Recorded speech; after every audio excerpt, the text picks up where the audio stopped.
Dios por sus vidas. Amados, yo quiero compartirles el día de hoy algo que el Señor me ha llevado a meditar profundamente en relación con su persona y con las obras que Él hace y la forma en la que Él trata con nosotros. Y yo creo que una de las cosas más fuertes, más trascendentes y más importantes de todo el universo de la personalidad del Señor en relación con nosotros, sus hijos, y con la creación misma, es su misericordia. La misericordia de Dios. Yo quiero hablarle rápidamente, brevemente, porque se podrían escribir libros y libros al respecto. De hecho, creo que se han escrito, pero hoy quiero hablarle brevemente respecto de la visión de misericordia del Señor en relación con nosotros, porque misericordia viene de una raíz latina muy interesante que es miserere, que quiere decir sufrimiento o descenso o abatimiento, y corde, que quiere decir corazón. La misericordia es la capacidad de sufrir con el que sufre, de ponerse al nivel, de ponerse en el mismo nivel del corazón de aquel que tiene una necesidad. La misericordia no es lástima. La misericordia no es el sentimiento por medio del cual yo digo, ay, pobrecito de este, y tal vez condescendientemente y desde mi pedestal de paz, de tranquilidad y de gozo, yo le ayudo. La misericordia es que lo que tú sientes es como si lo sintiera yo. Si tú sufres, es como si yo fuera quien está sufriendo. Y de hecho, es mi capacidad de sufrir verdaderamente, auténticamente, por causa de tu sufrimiento. Obviamente estoy hablando en primera persona, solo como ejemplo, porque quien tiene ese sentimiento y quien tiene esa perspectiva, que es mucho más que un sentimiento, sino que es la característica, una de las características esenciales de los atributos del Señor, es precisamente Dios. Él es misericordia. Él es capaz, en su infinita gloria, en su infinita grandeza, de mirarnos y de estar con nosotros y de compartir con nosotros el sentimiento, de compartir con nosotros a veces el dolor, de compartir con nosotros también el gozo, pero principalmente y sobre todo de mirar nuestra vida y entender nuestra vida de una forma tal que nosotros podemos acercarnos con Él confiadamente, sin estar tratando de explicarle cosas que están fuera de su conocimiento, porque Él lo conoce todo, pero no solamente conoce nuestros hechos y nuestras circunstancias, sino también conoce lo profundo de nuestros corazones. Hubo allá en Galilea una costumbre que se extendió por muchos lugares, porque había una enfermedad terrible, una enfermedad devastadora, que asolaba a la humanidad, y que la asoló, de cierto, hasta bien entrado el siglo XX. Una cosa terrible. Hoy en día es una enfermedad que no tiene mayor problema porque se cura con antibióticos y se cura en unos cuantos días. Pero hasta mediados del siglo XX era una enfermedad horrorosa y mortífera. Me refiero a la lepra.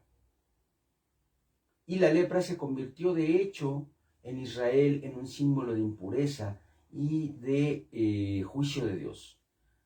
Esa era una perspectiva que la palabra nos muestra a lo largo de todo el Antiguo Testamento. Y entendemos nosotros también que incluso hubo momentos en que esta enfermedad terrible fue empleada en su infinita sabiduría por Dios para mostrar la impureza espiritual. Recordemos el pasaje en el cual María, la hermana de Aarón y de Moisés, fue cubierta de lepra por causa de su murmuración, por andar de chismosa, mostrándole a ella la impureza que ya reinaba en su alma interiormente. La lepra no tenía como objetivo castigarla para que se sintiera mal. La lepra tenía como objetivo que ella viera lo podrida que estaba por dentro. Solamente lo mostró por fuera. Y esto nos enseña a nosotros entonces que cuando la palabra de Dios habla de lepra, está señalando algo mucho más profundo que una enfermedad cutánea. Fíjese, el pasaje que nos ocupa, que está en Lucas, ¿qué dijimos? Gracias. A ver. Creo que no tiene un foco. Ahí está.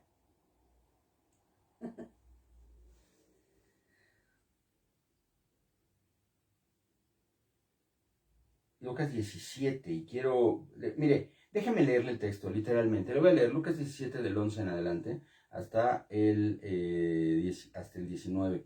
Lucas 17 del 11 al 19 dice así, fíjese. En su camino a Jerusalén, Jesús pasó entre Samaria y Galilea. Al entrar en una aldea, le salieron al encuentro 10 leprosos, los cuales se quedaron a cierta distancia de él, y levantando la voz le dijeron, Jesús, Maestro, ten compasión de nosotros.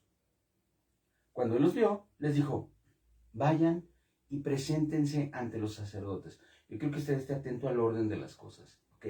O sea, no les dijo, no los sanó, no hizo nada en ese momento. En ese momento solamente les dio una orden. Vayan y preséntense a los sacerdotes. Y sucedió que mientras ellos iban de camino, quedaron limpios. Entonces uno de ellos, al ver que había sido sanado, volvió alabando a Dios a voz en cuello, a gritos, y rostro en tierra, se arrojó a los pies de Jesús y le dio las gracias. Este hombre era samaritano. Otro hecho importante. Vamos adelante. Jesús dijo, ¿no eran 10 los que fueron limpiados? ¿Dónde están los otros 9? No hubo quien volviera y alabara a Dios, sino este extranjero. Y el samaritano le dijo, levántate y vete. Tu fe te ha salvado. Amén. Vamos a analizar brevemente la secuencia de acontecimientos en este hecho. Lo primero que nosotros nos encontramos es a Jesús caminando entre Samaria y Galilea. Samaria era, bueno, si usted ha leído su Biblia, lo va a encontrar ahí. Samaria era un territorio en el cual se encontraba un grupo de personas que se apartaron de la fe y se apartaron de la línea que conducía a la presencia del Señor en relación con la palabra de Dios. Y adoptaron, es toda una historia, la veremos en la escuela dominical, hoy vamos a resumir. Se apartaron de las prácticas regulares y de la doctrina sana de las escrituras, de la ley y los profetas. Ellos tenían sus propias costumbres, su propia forma de llevar una religión que los mantenía con la conciencia tranquila aparentemente, pero realmente se habían alejado de los preceptos divinos en algunos aspectos básicos, lo que hizo que los judíos y los samaritanos se mantuvieran básicamente separados y ni siquiera se hablaban entre sí. Hay varios pasajes del Nuevo Testamento que nos muestran al Señor Jesús haciendo acepción, aceptando a samaritanos cuando los judíos no solían ni siquiera dirigirles la palabra, mostrándonos de esta forma, abriendo de esta forma la puerta, que después sería el camino que Pablo trazó para que usted y yo, gentiles, pudiéramos entrar a la presencia de Dios. Pero bueno, lo importante es que al entrar en una aldea, el Señor se encontró a 10 leprosos, a 10 personas que no solamente estaban enfermas, sino que estaban proscritas, no solamente por la cuestión religiosa, sino porque verdaderamente la lepra es más o menos contagiosa, no es terriblemente contagiosa, pero más o menos contagiosa, pero durante ese lapso y durante ese periodo de la historia, lo que hacían los judíos y también los samaritanos y la gente en general de Medio Oriente era obligar a los leprosos a anunciarse a sí mismos, gritando su enfermedad, trayendo una especie de cencerro que golpeaban para que la gente supiera de antemano que venían leprosos y se apartaran del camino que ellos traían para que no hubiera peligro de nuevos contagios. Era una situación triste, una situación muy dura, muy difícil. Y cuando ellos levantaron la voz, fíjese, quedándose a cierta distancia de él, sin acercarse, sin contaminarlo, porque ya era una cuestión que estaba bien definida en ese sentido para ellos socialmente, le dijeron, Jesús, Maestro, ten compasión de nosotros. Ten compasión de nosotros. Ellos, ¿por qué estaban clamando en ese momento? Ellos estaban clamando en ese momento por su necesidad inmediata, por la enfermedad que los azotaba, por el mal social y hasta espiritual que representaba el tener lepra, el estar enfermos de esta enfermedad terrible que acaba con la muerte del paciente de una manera lenta y dolorosa. Ellos,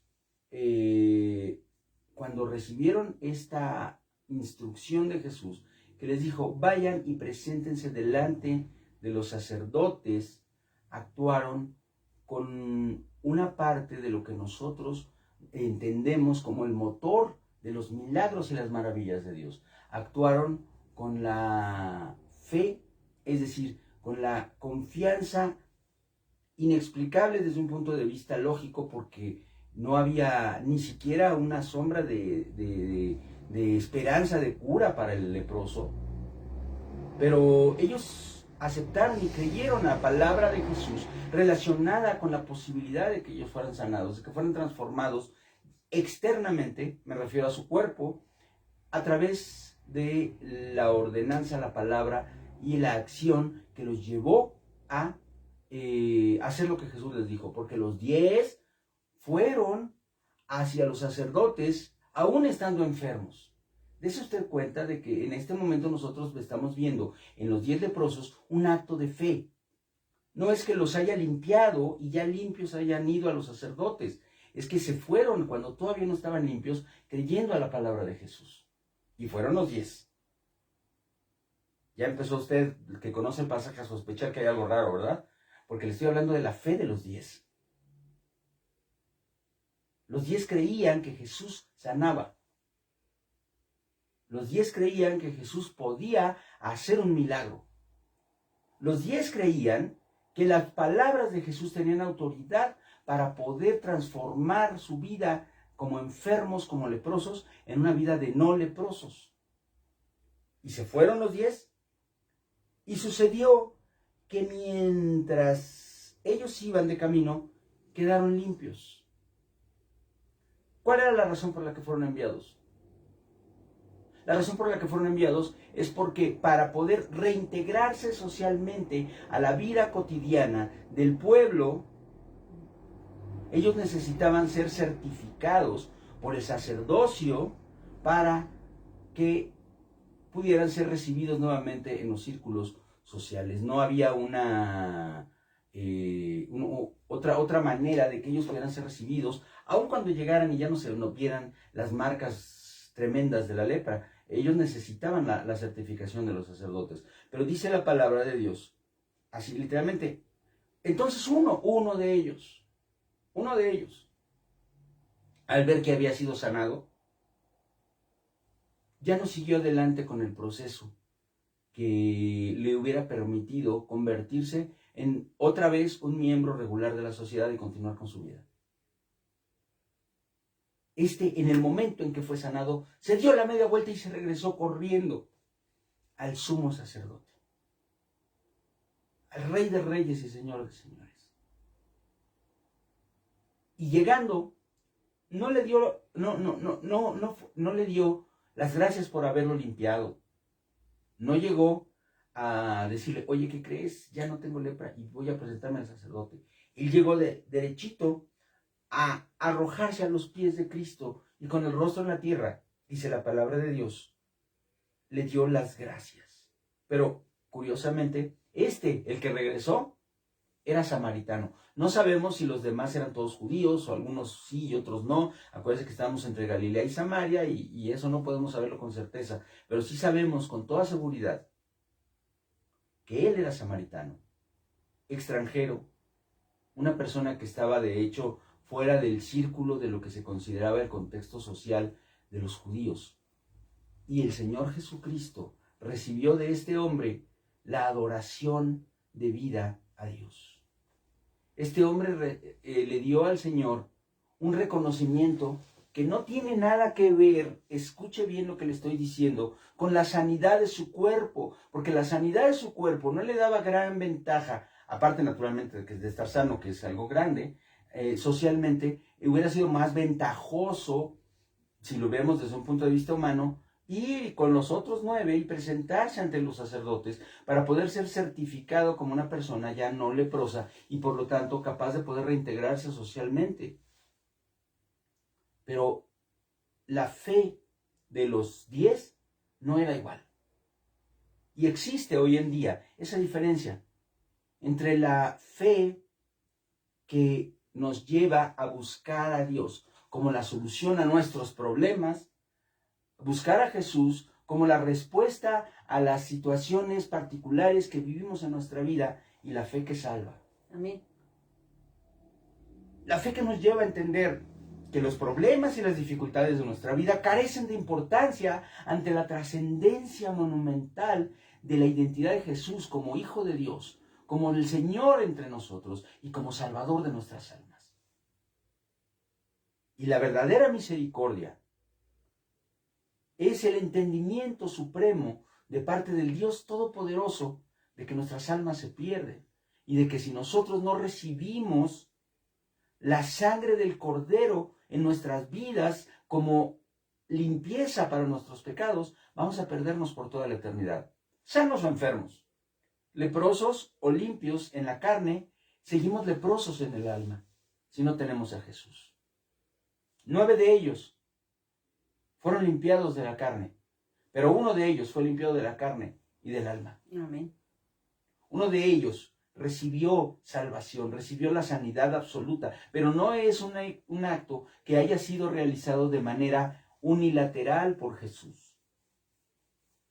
Porque la salvación que recibió el 10º de los leprosos fue porque él reconoció en Jesús a su Salvador. Reconoció en Jesús a aquel que es digno de recibir la honra y la gloria. Y ya no fue con los sacerdotes, porque ya tenía a su sacerdote. Ya tenía a su intercesor. Ya tenía a aquel a quien había estado esperando toda su vida. Y lo encontró. Y casualmente le sanó de la lepra.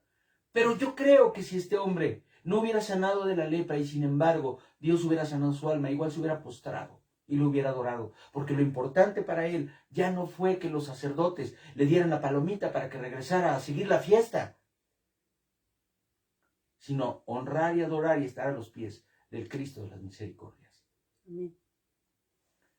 Amados, a menudo nosotros nos acostumbramos a buscar a Jesús como la aspirina para el dolor de cabeza,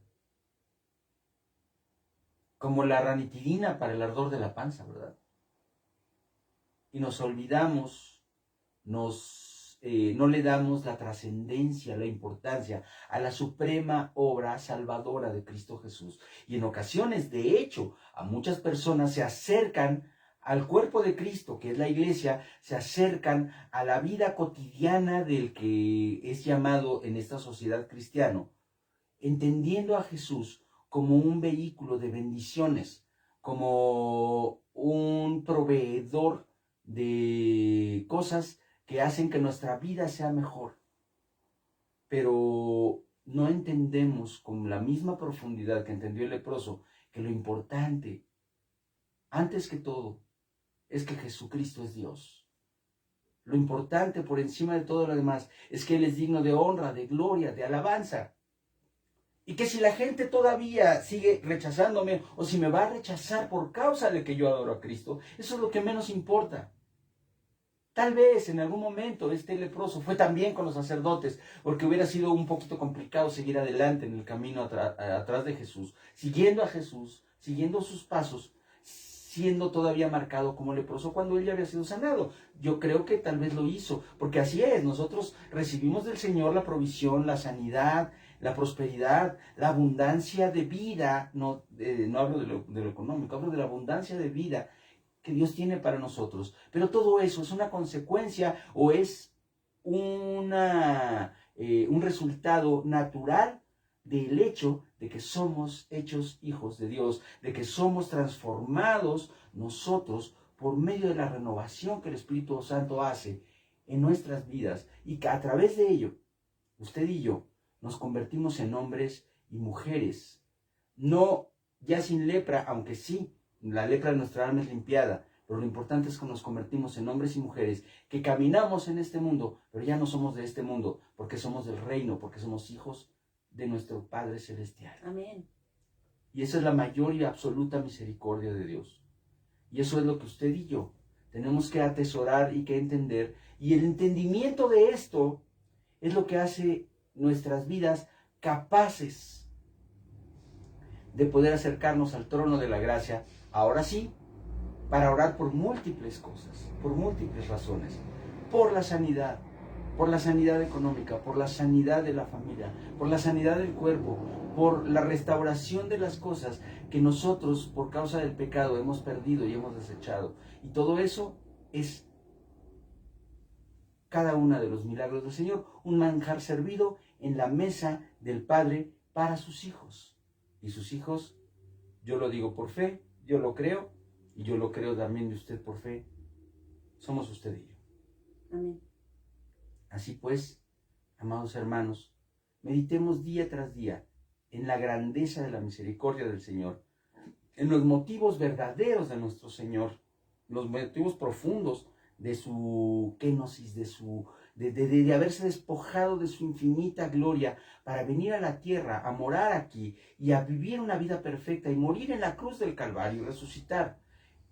No fue para que usted tenga mucho dinero, no fue para que usted esté sano del cuerpo, no fue para que usted tenga una posición en la iglesia, fue para que usted no se fuera al infierno y viviera eternamente con Cristo Jesús. Y no hay cosa más grande por la cual nosotros debamos postrarnos a los pies de Jesús, con el rostro en tierra, y alabarle y adorarle hoy y por toda la eternidad. Medite en ello, piénselo.